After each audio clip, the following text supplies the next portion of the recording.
এই দোয়াটি 7 বার পাঠ করুন।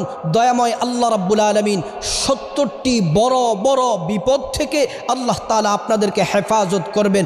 বিখ্যাত তাবিঈ হযরতে মাকহুল রাহমাতুল্লাহি আলাইহি তিনি বলেন, এই বাক্যগুলা যে ব্যক্তি 7 বার পাঠ করবে, প্রত্যেক দিন 7 বার পাঠ করবে, আল্লাহ তাআলা তার 70টি বড় বড় বিপদ দূর করে দিবেন।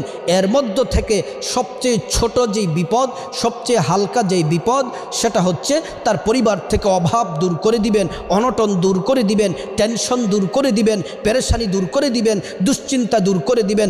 সংসারে আল্লাহ তাআলা সকল বিপদ থেকে আল্লাহ তাআলা মুক্তি দিবেন যদি আপনি দোয়াটি পড়তে পারেন।